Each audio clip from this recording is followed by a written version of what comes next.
So my name is Leif Jensen. I am professor of rural sociology and demography in the Department of Agricultural Economics, Sociology, and Education. And I'd like to welcome all of you to the M.E. John Lecture for 2014. It will be my pleasure to introduce today's speaker, Dr. Cynthia M. Duncan, Professor Emerita at the University of New Hampshire and Research Director for the AGREE program within the Meridian Institute. First, however, a few words about this lecture series. Professor M.E. John was head of the Department of Agricultural Economics and Rural Sociology for fully 22 years, from 1947 through 1969. He came to Penn State in 1936 when he served as professor of rural sociology and later extension specialist. During his tenure as head, the department grew and developed in important ways. Before his arrival, the primary activity of the department was in farm management. In the post-war period under M.E. John's leadership, the department capitalized on developments in econometric and sociometric techniques and hired a new cadre of faculty who made key applied and methodological contributions in farm management methods, marketing research, mathematical programming techniques, and econometric and statistical methods. Later in his tenure, the department invested in its capacity for work on research and extension in the rural development area, and also branched out to include an expanded scope of scholarship in the international arena. Many of the accomplishments we have made in the past and continue to make today can be traced directly to the legacy of M.E. John. M.E. John died in 1983. His wife, Bernie, passed away about 7 or 8 years ago. But the family and friends of M.E. John are more supportive than ever. So we thank Bruce John, Marilyn Henninger, Sherry and Jimmy Vucolo, and other members and friends of the family who have kept the legacy of M.E. John very much alive through this important lecture series. I would also like to thank the Departmental Seminar Committee, and in particular my colleague, Professor Matt Kaplan, for his leadership on the committee this year. And finally, Samantha Scheckler, Staff Assistant Extraordinaire, was absolutely critical in making this year's M.E. John Lecture a reality. Now I'd like to turn our attention to today's speaker. Professor Cynthia M. Duncan, or Mill as she is known to friends, has had a diverse and highly productive career. Originally from California, she received her bachelor's degree in English from Stanford University and worked for a time as Associate Director of the West Coast Office of Amnesty International, and later as a consultant to the Highlands Investment Corporation in Kentucky. She took up her graduate studies in sociology at the University of Kentucky, earning her master's and completing her PhD in 1985. While she was working on her dissertation, Mill served as research director for the Mountain Association for Community Economic Development based in Berea, Kentucky. With a strong commitment to rural economic development and the circumstances of those who eke out a living in difficult circumstances, Mill's early work was highly applied in nature. For several years, she was Associate Director of the Rural Economic Policy Program at the Aspen Institute, at which time she simultaneously served as a consultant to the Rural Poverty and Resources Program at the Ford Foundation. The Academy came calling in 1989 when she joined the Sociology Department at the University of New Hampshire, rising to the rank of professor in just 11 years later. Mill returned to the foundation world in 2000 when she was director of the Ford Foundation's program in community and resource development, guiding and shaping a portfolio of applied research on poor communities in the United States and internationally. Then in 2004, Mill returned to UNH to resume her duties as professor of sociology, but more importantly, perhaps, to be the founding director of the Carsey Institute. Over the years, she built up this institute to be one of the most productive and respected research and policy institutes in the nation, one that features a concern for rural people and places nationwide and in New Hampshire itself. Building on this legacy, CARSI recently benefited from additional support from its benefactor, UNH graduate Marcy CARSI, to develop a new school of public policy which will be opening soon, I guess. While these developments unfolded after Professor Duncan left CARSI, they would not have occurred without the solid foundation she built at the Institute. Professor Duncan retired from UNH in 2011 and has taken the role of research director for the AGREE program of the Meridian Institute, which, stealing from its website, quote, drives positive change in the food and agriculture system by connecting and challenging leaders from diverse communities to catalyze action and elevate food and agriculture as a national priority. We have a deanship that's open here at Penn State if you're interested. Along the way, Mill has been a productive scholar, publishing numerous journal articles and book chapters on rural poverty, rural community development, and related areas. Her 1992 edited volume on rural poverty in America was very well acclaimed, but even more so was her 1999 book, Worlds Apart, which chronicled rural poverty in Appalachia, the Delta, and New England. That book, which we'll hear a little bit more about in a few minutes, won the prestigious Robert E. Park Award from the American Sociological Association. This accolade goes along with numerous other awards she has received, including the Distinguished Alumni Award from the University of Kentucky. Today, Mill will be offering a presentation titled Poverty and Politics in Rural Communities, What Has Changed Over the Last 20 Years. So please join me in welcoming Dr. Mill Duncan to Penn State. Well, thank you all. It's nice to see some familiar faces and lots of new faces, and I've had a great day visiting with many of you. And what a long introduction, way more than you need to know about one person, but so nice. Thank you so much. I am indeed going to talk about my book, Worlds Apart, and then a year ago I did an update and revisited those communities, so I'm going to tell you something about what I learned then and now. In the early 1990s, my students and I and a colleague from Rust College conducted hundreds of interviews in 2 chronically poor southern communities and 1 more prosperous community in northern New England. In the Appalachian and Delta communities, we found there were just 2 classes, the haves and the have-nots, and no real middle class. The absence of a middle class and the deep divisions between the haves and have-nots undermined community institutions that are essential for advancing poor children's opportunities. The poor were socially isolated. They attended different schools than the non-poor, different churches. They were worlds apart in the same community. In the coal region, a place I call Blackwell, someone said, and then there's the people who don't want to work at all, never have and never will. We call them the first of the monthers because they come out of the hollers with about 10 kids and they don't wash. They just draw food stamps and stuff like that. They live like that, and I guess that's the way they want to live. In the Delta, or Dahlia as I call it, the have-nots were the poor black majority, vulnerable and dependent. A white waitress said, if one of the blacks was to piss Jimmy off, he could make it hard on the boy, get him fired. See, over here the blacks don't have the opportunities that whites does. They're really disgraded. So 20 years ago, 35% were poor in the coal community. Poverty was 60% in the plantation community, but 80% among the blacks. Fewer than half the adults in these communities had completed high school. Family names mattered.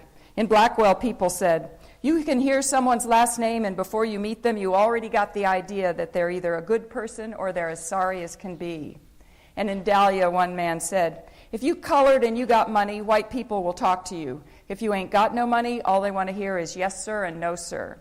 Everyone could name the few families who run things, the handful of powerful local coal operators and merchants in Appalachia, and the big plantation owners in the Delta. They block new businesses to preserve their own power, and they blackball those who challenge them.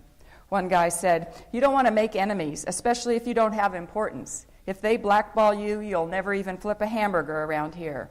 Or, these farmers will cut you out. They will run you out of town. People described vote buying and explained how uneducated people voted as they were told at the polls. If you tried to speak up for change or voted the wrong way, you could be blackballed or moved to a bad school, or your nephew or mom could lose their job. Albert Hirschman, an economic development scholar and practitioner, made the brilliant observation that people have three choices in places like this: exit or out-migration, which, as you know, many did take; loyalty, or go along with the status quo to stay; or voice, speak up for change, an option that would always entail risk for the speaker and for his or her family. Professionals in Blackwell, the coal place, sent their children to the independent school in the county seat. Little learning went on in the other chaotic county school that the have-nots attended. The public schools in Dahlia, almost 100% black, struggled with discipline, cuttings or knife fights, and students failed miserably on statewide tests and dropped out at high rates. Whites sent their children to the private academy, where they invested all their civic time and resources. The haves attended the more established Baptist or Presbyterian churches, while the have-nots attended small churches, usually with itinerant preachers and always with minimal resources. But all the churches were focused on saving souls, not on improving community welfare. Life was family-based and church-based, and families and churches were grouped by class and in the Delta by race. Keeping in mind this is in the early to mid-1990s. In the more diverse, more prosperous paper mill community in northern New England, people talked about the lack of divisions.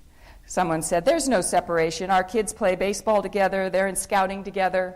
People from all walks of life were involved in the hockey arena board or leading scout troops or serving on the council.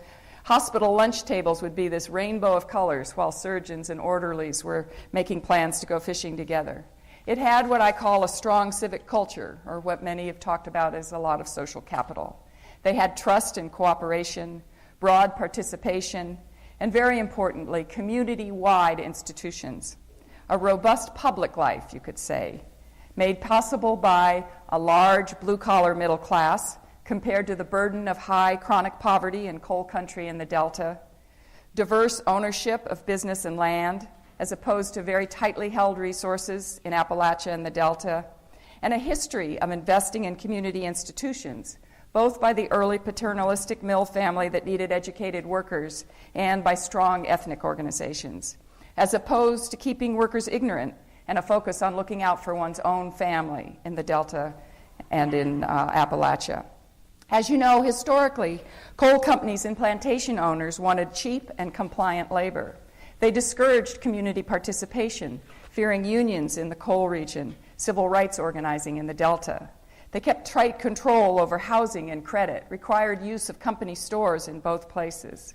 When mechanization reduced the need for labor in the 40s and 50s, both Appalachia and the Delta saw a huge outmigration to the factories in the Midwest and North. Some who stayed had jobs in the mines or tractor driving, but even these were really volatile. And others scraped by on welfare or with help from the family, piecing together odd jobs. Those we met from up in the hollows or recently off the plantation were truly rough, with distinctive ways of speaking, with little experience outside their isolated small sphere of family and work life. Though I can't tell you the number of times they would have this eloquent longing for dignity and respect as we'd sit there on a porch on a Sunday morning while they drank beer. Young people dropped out to work in the woods, the mines, the fields, or the few factories, or to take care of babies. There was just this enormous education deficit for the poor. The poor in Appalachia and the Delta were socially excluded, left out of mainstream opportunities to live a good life and get ahead. Nobel economist Amartya Sen would say the poor are those who are deprived of basic capabilities, deprived of the capacity to have good health or the capacity to be literate, deprived of capabilities critical to participating in the mainstream, to leading long, healthy, creative lives, as development expert Mahbub ul Haq put it.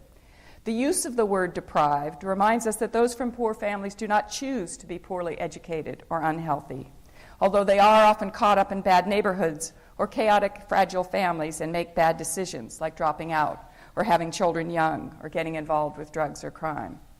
Like Sen and ul Haq, ethics professor Martha Nussbaum argues we should think about how people can flourish, what they are capable of.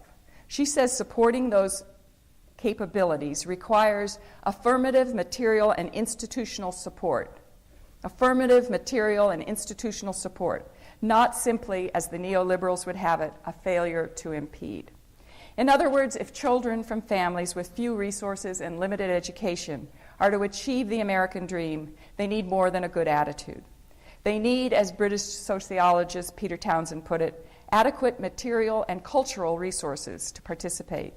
Resources that the poor acquire through effective public institutions and opportunities to mix with the non-poor. As you may have seen in the New York Times coverage last summer of a study by Chetty and his colleagues at Harvard and Berkeley, we are seeing more research recently that shows that a mobility occurs where the middle class is larger, where lower income families are not isolated but have the opportunity to mix with middle income families. This past February and March, or exactly a year ago really, with graduate student Jessica Ulrich and my colleague Gemma Beckley from Rust College, I returned to these 3 rural communities. We talked with about 40 people in each place, some from before and many new, and there have been a lot of changes. In 1999, I titled the coal area chapter, Blackwell, Rigid Classes and Corrupt Politics in Appalachia's Coal Fields. The update title is Blackwell 20 Years Later, Hunkering Down with Family.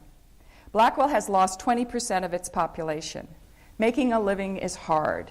If you wanted to stay in Blackwell and provide for your family, you just had to go in the mines. And as the mining jobs closed out, people began to leave again, just as they did in the other Great Migration. And the ones that stayed behind have had to scrabble for whatever they can get. So jobs were scarce in the 1990s, and they're even scarcer now. 1/3 of families have no worker.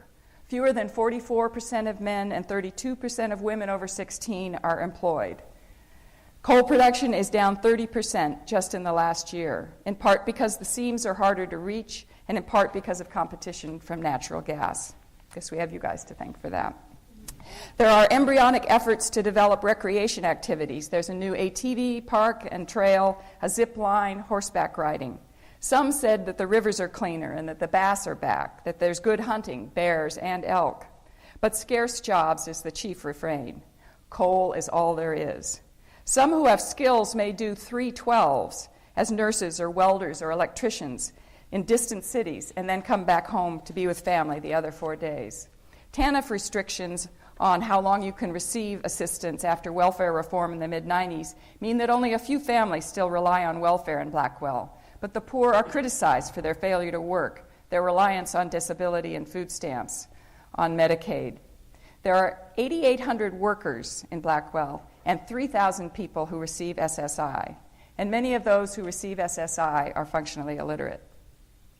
Painkiller addiction has run through Blackwell, touching every have and have-not family alike. When a teacher asks how many know someone struggling with addiction, every student raises a hand. Now, a family with a felon is a family with a bad name who can't get a job. One guy said, "I had drugs take everything I have ever loved in my whole life away from me. My home, my truck, my bass boat, my four-wheeler, my guns, everything. I'm a convicted felon. I cannot own a gun anymore." No more, he says. "I destroyed my whole family's name. I can't get a job nowhere." So for Blackwell, the 2 big changes are ongoing decline in jobs and outmigration, and devastating, pervasive painkiller addiction. Importantly, and perhaps not surprisingly, in a stagnant economy where people are moving away, not in, the same families run things. They still call the shots to advance their own interests, and they still keep new businesses out.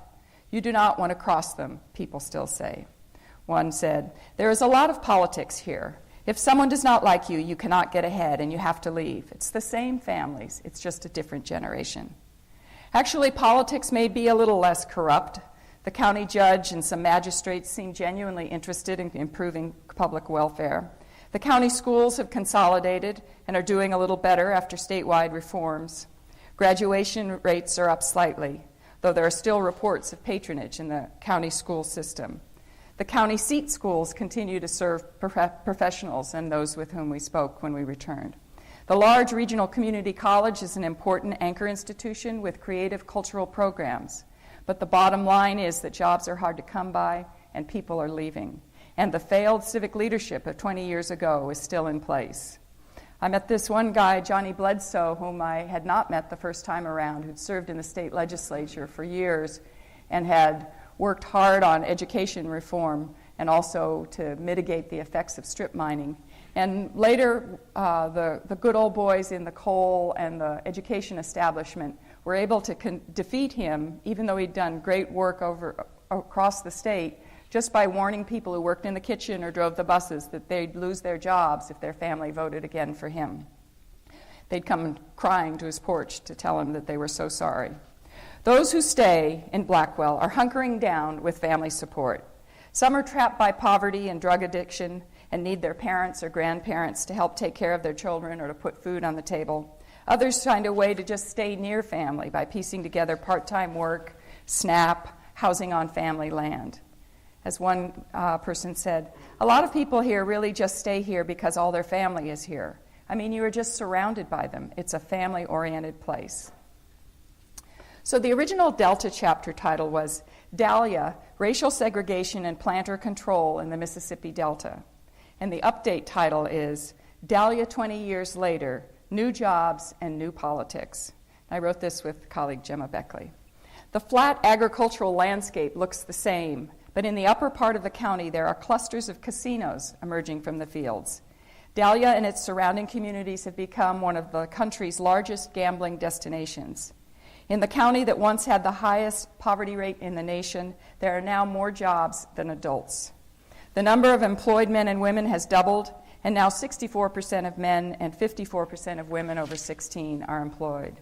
Dahlia's population has grown over 30%, and over half that growth has been those young adults so critical to a vibrant economy. For over 15 years, as much as $40 million a year in revenue has poured into Dahlia every year, financing roads and infrastructure, employing large numbers of public sector workers. Poverty has dropped from 60% to 30%, still high, but halved. At first, in the early 1990s, casinos hired widely. They needed dealers and bartenders, housekeepers and dishwashers, but many had a hard time keeping those jobs. As one informant said, you have people who had only worked in the catfish industry or at the compress doing seasonal work or in agriculture doing flat-out farm labor. How is it possible for those people to get into the casino industry and maintain their job without any training? There was no way our people could be successful.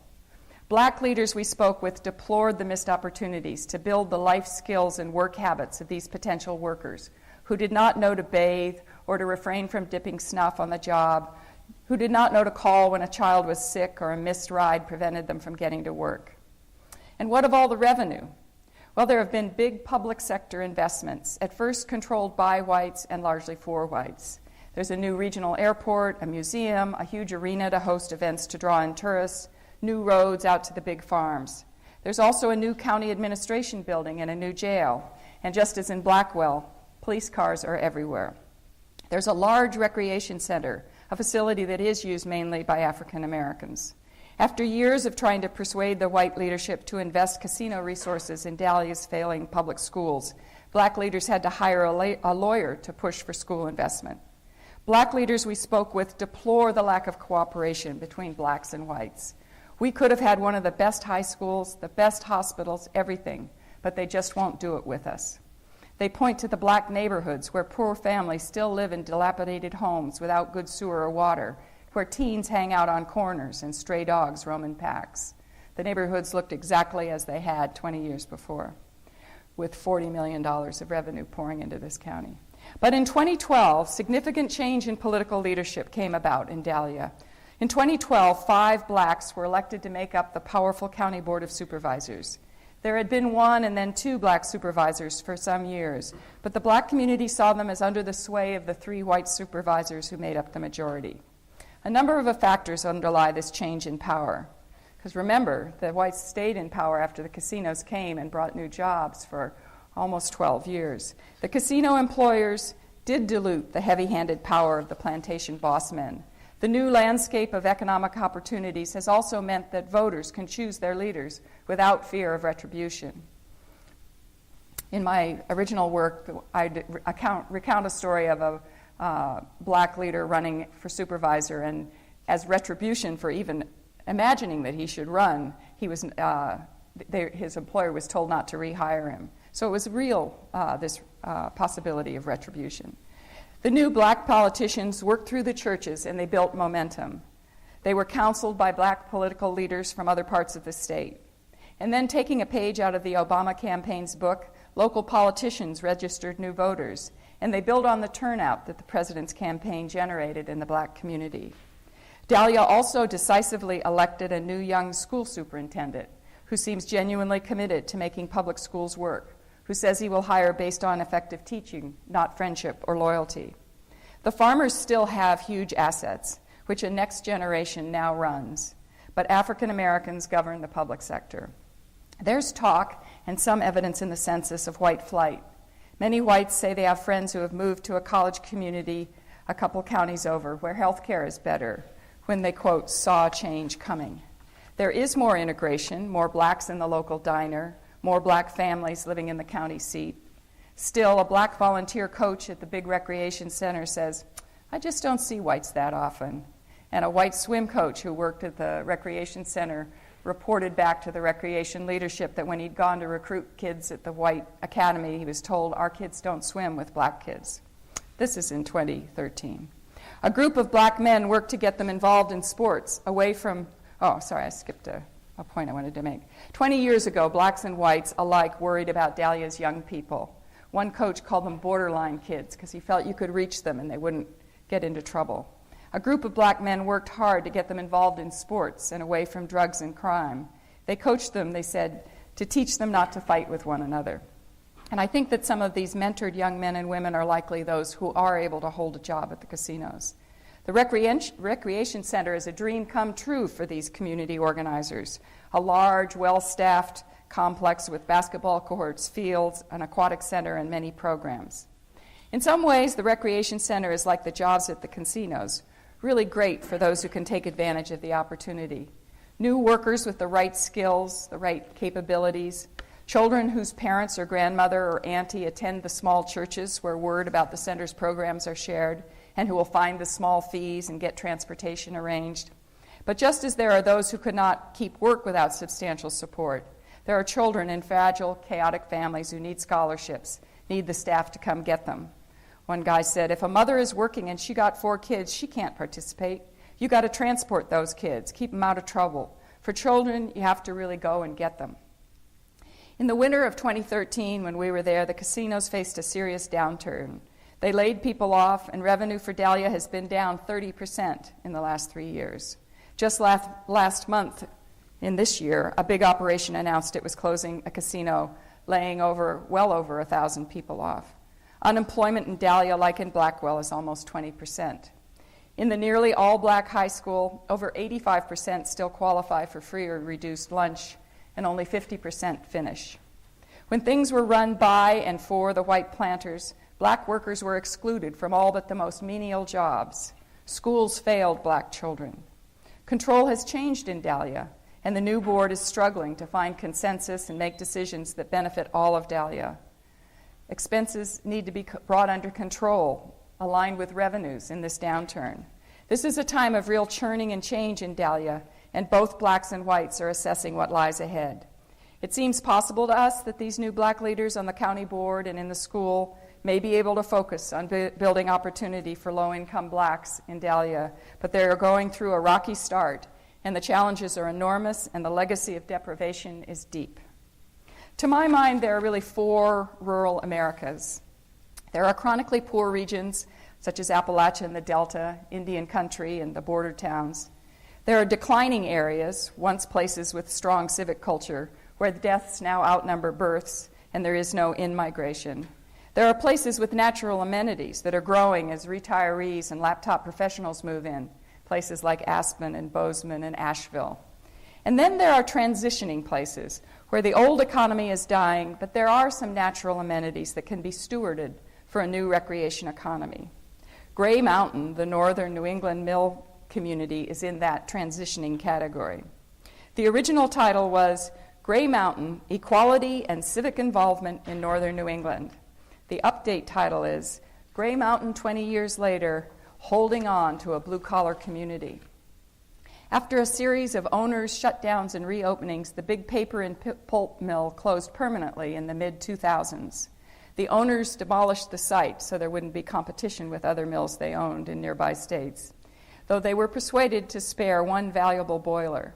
That boiler became the focus of a big debate about the community's future. Some wanted to gentrify, develop the downtown mill site into a riverside hotel, perhaps expand the community to 4 years, the community college to 4 years. There was a, site where they had a lot of to clean up. Others wanted to build a biomass plant right there in town using the boiler that had been spared. As the recession set in, the biomass plant supporters prevailed. Many rural communities, just like many old industrial cities, carry enormous infrastructure costs based on their now defunct economy and once larger population.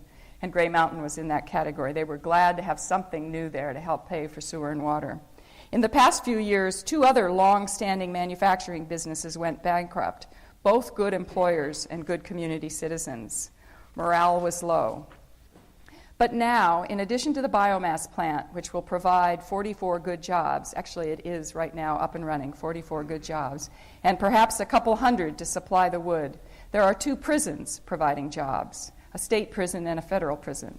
There is an ambitious ATV and snowmobile trail project aiming, like in Blackwell, to bring in tourists to enjoy the natural amenities. When the mill closed, housing values fell, and many poor families dependent on public assistance moved in to take advantage of the low rents. Everyone worried about the impact of these new migrants on the community. Some were blunt. They come here and they sleep all day and raise hell all night. They have children who are a product of that lifestyle. They get coded in your school system. We were spending $80,000 to $100,000 per kid because these kids had learning disabilities, because of the way they were brought up. It wasn't just a threat. The situation was real. We're cleaning up that mess. Those people aren't welcome here. Not unlike the way the haves might describe the have-nots in Appalachia and the Delta. Gray Mountain hired a housing director, worked on enforcing regulations, held slumlords accountable, and invested money in taking down bad buildings. They, in effect, turned down the slide toward neighborhood deterioration in this area where there had been multi-generation mill families living in the heydays of the mill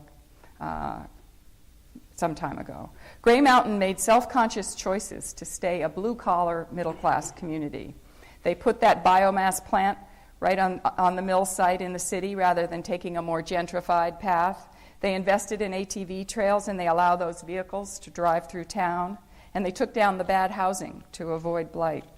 While the idea of a prison economy doesn't thrill people, they appreciate the good jobs for former mill workers at the state prison and the younger families that are coming in with the federal prison, where you have to be 35 or younger to get a job. Community participation is still the norm.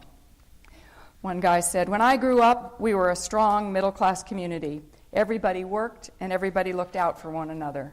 My uncles and my dad's friends were Boy Scout leaders, they were hockey coaches, they were Little League coaches," and he goes on to describe how he did the same. Even though there was a widespread criticism of the new poor families' behavior and concern about the burden they put on the schools and the police, the children were wrapped into support services.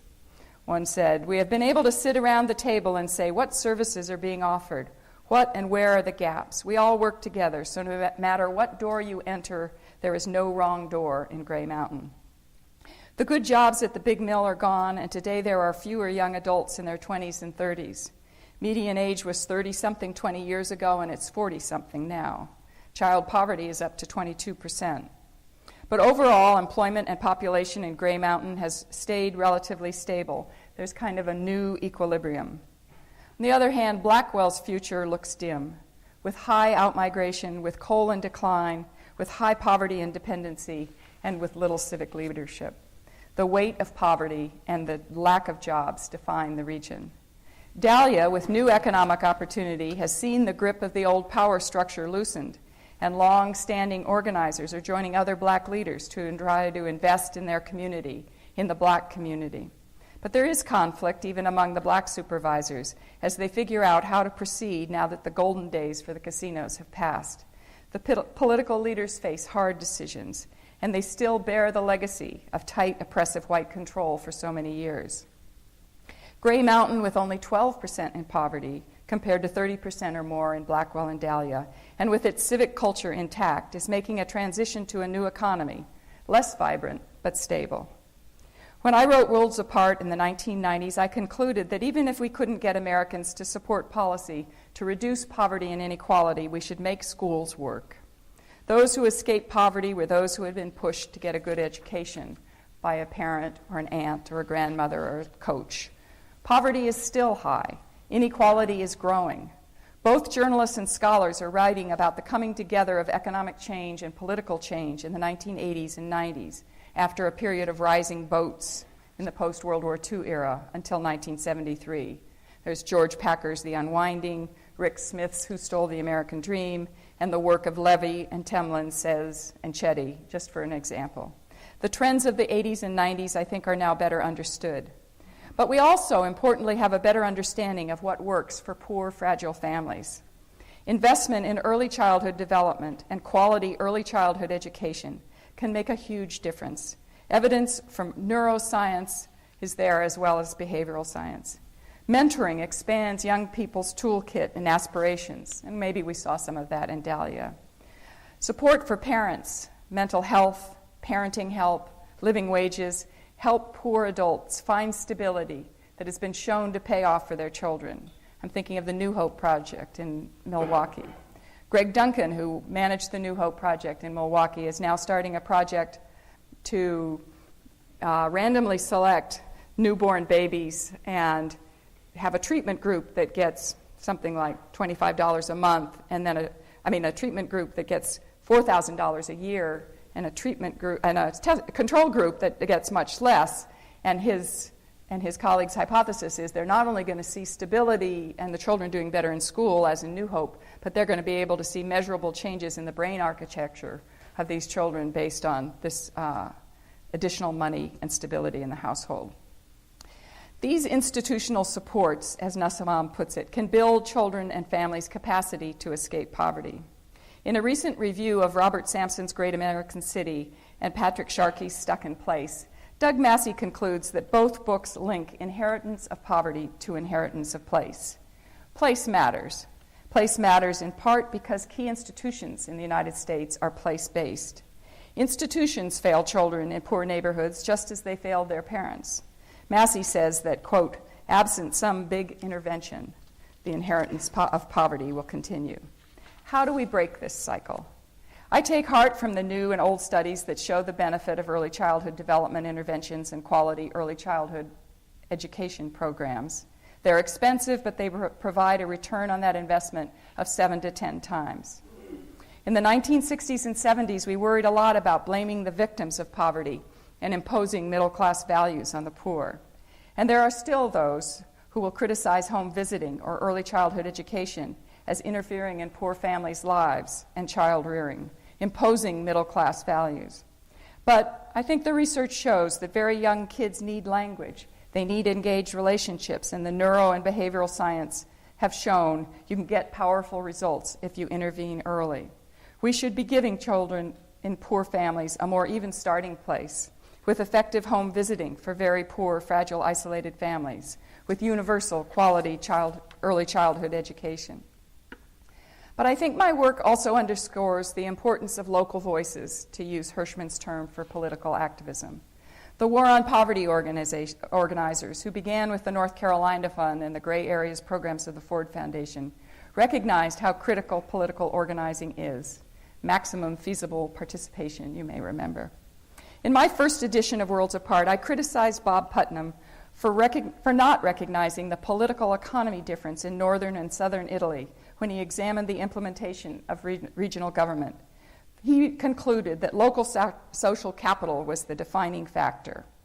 And I still would criticize him for not recognizing the different political economies of northern and southern Italy. But I think I also should have recognized the importance that he placed on local organizing to build civic culture. The story of Blackwell, Dahlia, and Gray Mountain reinforced how much poverty and development are fundamentally political, whether we are talking about national policies to increase opportunity and offer low-income family stability, or we are talking about trying to build the civic culture demand openness and investment in community-wide institutions that can work for everyone.